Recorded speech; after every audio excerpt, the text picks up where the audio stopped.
On a cold November night in 2001, the town of Hollow Creek, Pennsylvania, slept beneath a thin layer of fog.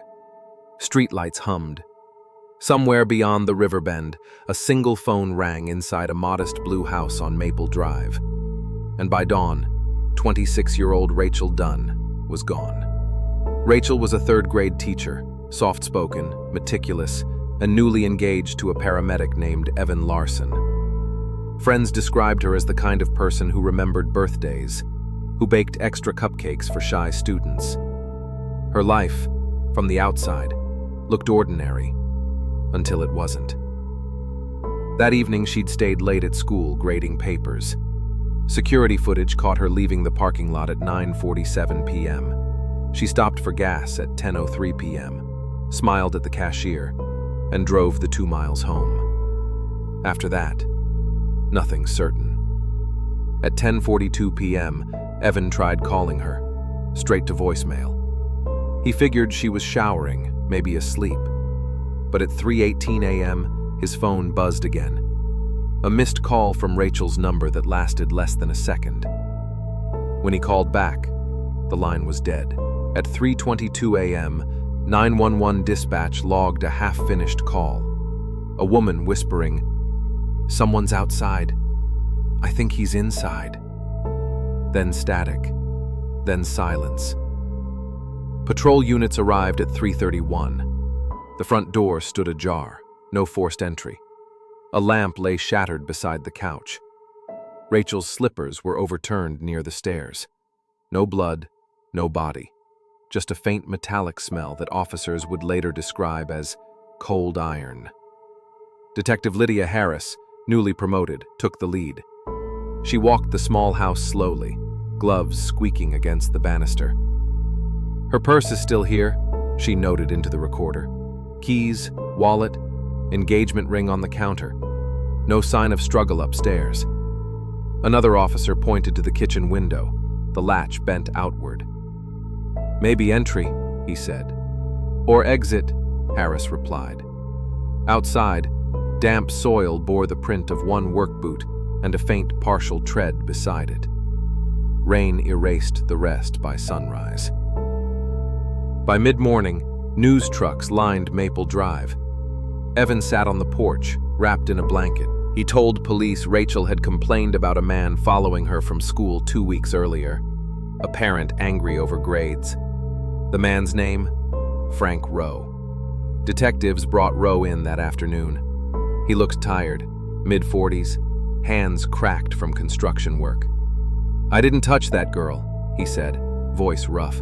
"She embarrassed my son, sure, but I apologized. I've been in Philly that night. Check my boss." The boss confirmed it. Overtime shift, 12 to 8. Rowe was cleared. Attention turned to Evan Larson, the fiancé. His alibi, a double EMS shift, checked out. Dispatch logs, hospital cameras, colleagues all placed him miles away. No forced entry, no robbery, no clear suspect. The search.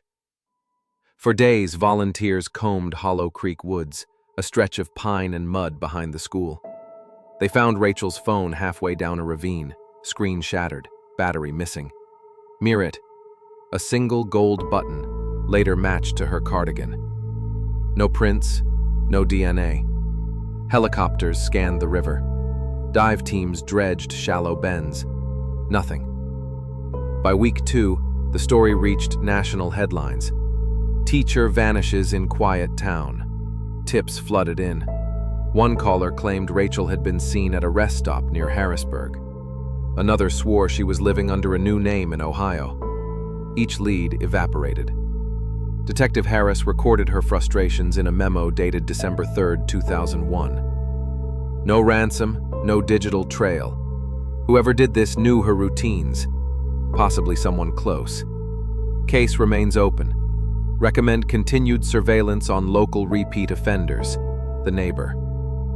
Then came a small break, or what seemed like one. A neighbor, Mrs. Anita Cole, reported hearing a short scream around 3:15 a.m. and seeing a dark pickup idling with its headlights off. She couldn't identify the make.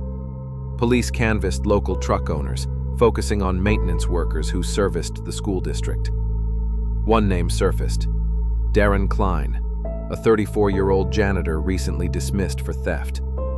He lived 20 minutes away, drove a black Ford Ranger, and had a misdemeanor record. When questioned, Darren appeared calm. "I was home," he said, "watching TV with my girlfriend. Check the cable bill if you don't believe me." He told police Rachel had complained about a man following her from school 2 weeks earlier, a parent angry over grades. The man's name? Frank Rowe. Detectives brought Rowe in that afternoon. He looked tired, mid-40s, hands cracked from construction work. "I didn't touch that girl," he said, voice rough. "She embarrassed my son, sure, but I apologized. I've been in Philly that night. Check my boss." The boss confirmed it. Overtime shift, 12 to 8. Rowe was cleared. Attention turned to Evan Larson, the fiancé.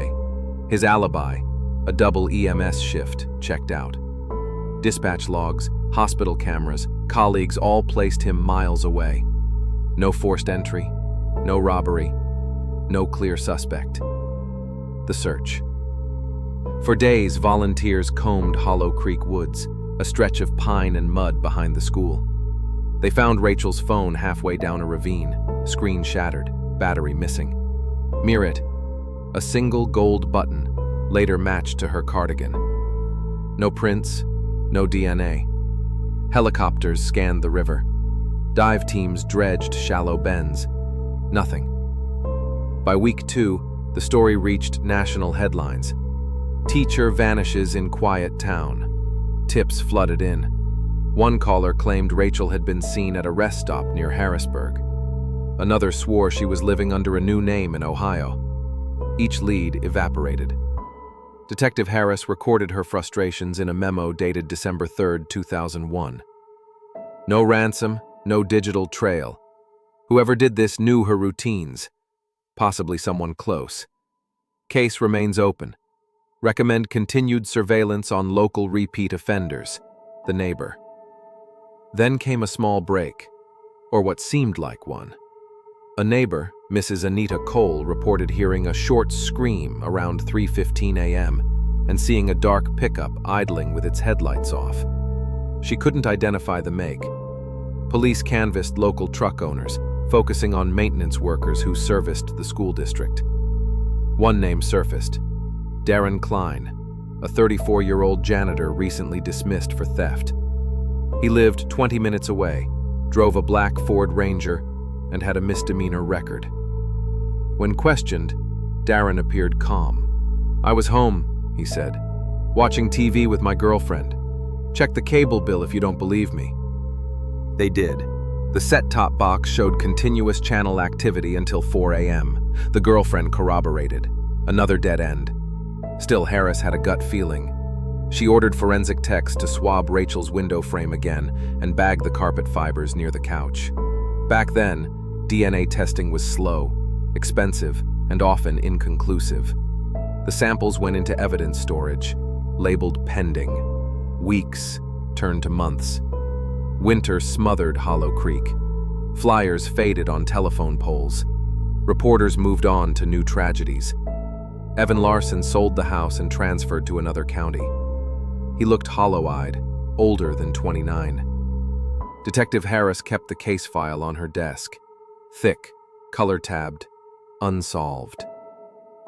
One February night, she reopened the witness call logs and noticed something odd. The anonymous 911 call had originated from a burner phone purchased 2 days before the disappearance. The store's security footage was grainy, but showed a man in a hooded jacket paying cash. Technology in 2001 couldn't enhance it enough to identify him.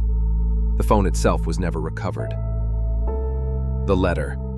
On March 11, 2002, 3 months after the disappearance, the West County Sheriff's Office received a plain envelope. Inside, a single photograph of the Hollow Creek Bridge at night. Scribbled on the back in blue ink, "You'll never find her." No fingerprints, no postmark city. Detective Harris stared at it for hours. "Somebody wants this to stay a mystery," she muttered. The case turned officially cold that summer. Rachel Dunn was declared legally missing, presumed dead.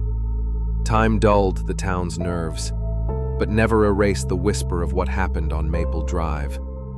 The Dunn family moved away. Evan remarried. Detective Harris transferred to the Cold Case Division in Pittsburgh, carrying Rachel's file with her. Each anniversary, she'd open the folder, trace the edges of the photograph, and wonder who had sent it. But the world had changed. By 2006, new forensic techniques were emerging: touch DNA, improved databases, digital triangulation. And one day, a clerk cleaning out the evidence locker in Hollow Creek found the old carpet sample sealed and forgotten. It was September 18th, 2012. 11 years since Rachel Dunn vanished, and for the first time in over a decade, her file wasn't gathering dust, it was breathing again. Detective Lydia Harris, gray now at the edges but sharp as ever, stood inside the reactivated cold case unit. The fluorescent lights buzzed, and in her hands, she held a single-page lab report that made her heart race. DNA match confirmed. Sample source, window latch and carpet fibers. Subject, Darren L. Klein. She stared at the name. A man they'd questioned, cleared, and forgotten. The arrest. 2 days later, a quiet neighborhood in Toledo, Ohio. Klein, now 45, worked nights at a shipping warehouse. He lived alone. At 4:26 a.m., federal marshals surrounded his small rental home. "Darren Klein, this is the U.S. Marshals. Step outside with your hands where we can see them." Inside, a flicker of light, then movement. He came out shirtless, confused, half asleep. "What's this about?" he asked. "You're under arrest for the abduction and murder of Rachel Dunn," the officer said flatly. Klein froze. His eyes widened. "Who?"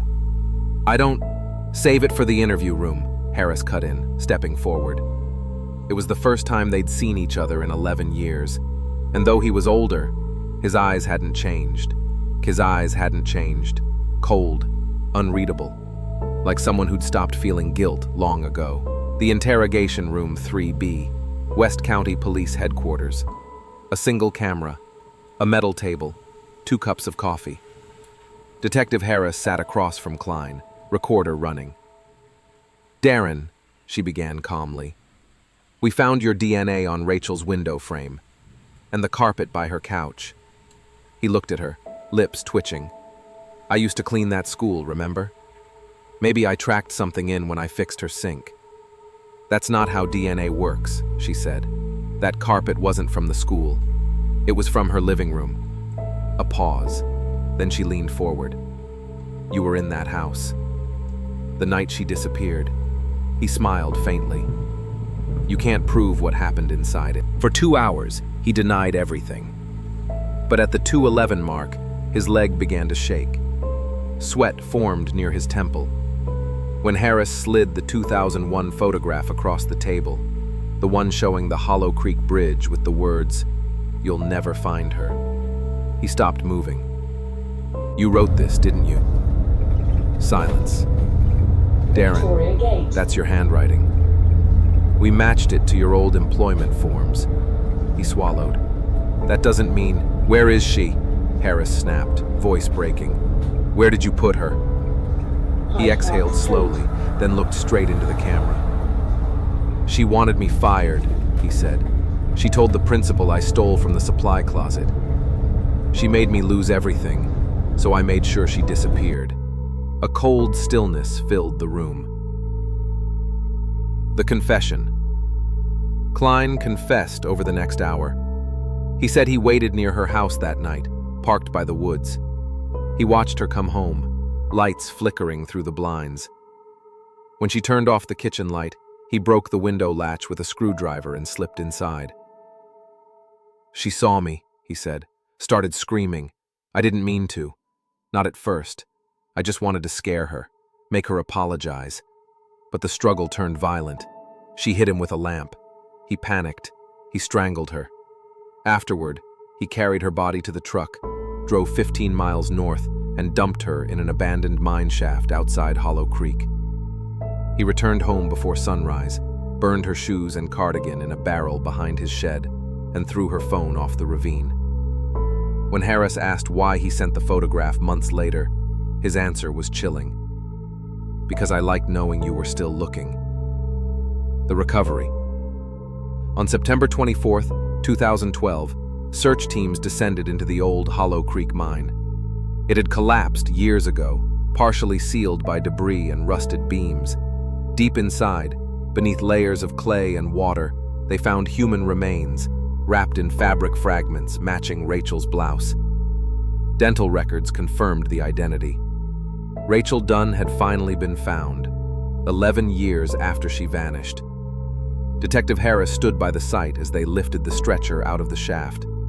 Rain drizzled. The air smelled like wet stone. She whispered, "We found you, Rachel.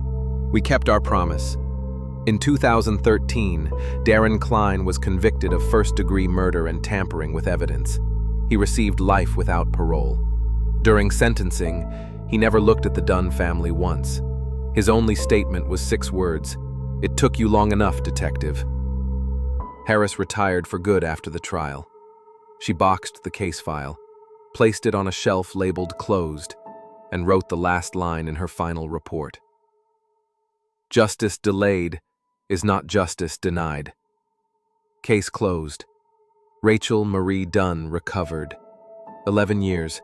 That's how long it took for one thread of DNA to speak, for one whisper of evidence to rise from silence. Somewhere in a quiet Pennsylvania town, the wind still passes through Maple Drive. But for the first time in years, it doesn't sound like a question. This was the story of Rachel Dunn. But silence never really lasts in a story like this, because even after justice is served, the echoes remain. Detective Lydia Harris retired 3 weeks after Darren Klein's sentencing. She told the local news she was done with ghosts, but anyone who knew her understood that ghosts don't really listen when you say goodbye. The file stayed with her. Not physically, she turned it in like all the rest, but in her mind, it lingered. Every sound at night, every creak of the old floorboards, every dream where Rachel Dunn's face appeared at the edge of her memory, waiting for something more. For a while, life seemed quiet. The Dunn family moved away. The town stopped whispering. And Hollow Creek faded from the news, replaced by newer crimes, fresher tragedies. But one November morning in 2015, Harris received a plain envelope in the mail. No return address, no markings except a single word typed neatly across the front. Promise. She hesitated, heart thudding. Inside was a single photograph, black and white, slightly water-damaged. It showed a woman standing on the same Hollow Creek bridge where the note had been found years earlier. Her face was blurred, but behind her, barely visible, stood a man. Not Darren Klein, someone else. Detective Harris brought the photo to the department, even though she was retired. The tech team ran a comparison scan, matching landmarks, timestamps, and paper aging. "Could be a fake," one officer said, but the lab report disagreed. The film stock was from 2001. That meant whoever took it was there that year, possibly the same week Rachel disappeared. The official record said Darren acted alone, but that photo, that single ghostly frame, suggested otherwise. Harris met with the original case photographer, an old colleague named Mark Halper. They sat in a diner off Route 7, rain tapping the windows. "You sure this isn't a copy of ours?" he asked. "I've gone through every archive. It's not in any of them." Mark studied the back of the print. "Someone wanted you to see this," he murmured. "Someone who knew the case. Someone still out there." Harris looked down. The edge of the photo was torn, but near the corner, a faint thumbprint was visible in the emulsion. She had it scanned. The partial came back inconclusive, but there was one match, one that startled her. A female print, old, faint and degraded. It belonged to Bethany Crow, Rachel's best friend, the one who'd been interviewed in 2001. Back then, Bethany had said she left Rachel's house around 9:30 p.m. She claimed they'd argued over a man, a substitute teacher named Mr. Klein, who had been making Rachel uncomfortable. But what the report never mentioned was that Bethany had been dating him in secret. Harris pulled up the old tapes, the ones stored in the cold case archive. She watched Bethany's interview frame by frame. At 11 minutes in, Bethany looks off camera. Someone whispers, "You're okay, just answer." A man's voice. Klein's voice. Her heart sank. The truth wasn't that he'd acted alone. It was that he hadn't acted without help. Harris didn't have the authority to reopen the case, but she wrote everything down, every note, every inconsistency, every timestamp. She filed it away in her personal drawer, labeled it Rachel Dunn Supplement, Eyes Only, and placed it beneath her retirement papers. Months passed, then a year, once and for all. Rachel's story is finished. Whisper Files, signing off. And yet, somewhere deep in the woods, beneath the fallen bridge and the sound of running water, a piece of that photograph remains, caught between two stones. The face is still visible. The shadow is still watching. Because in every town, there are stories that never stop whispering. And sometimes, the silence is just the part that listens back. This was Vanished at Hollow Creek, the cold case that finally spoke. A Whisper Files true crime story. This is Whisper Files, where every silence has a story. If you were moved by this case, don't forget to subscribe, comment, and share your thoughts below. Your voice keeps these stories alive and helps the whispers reach the world.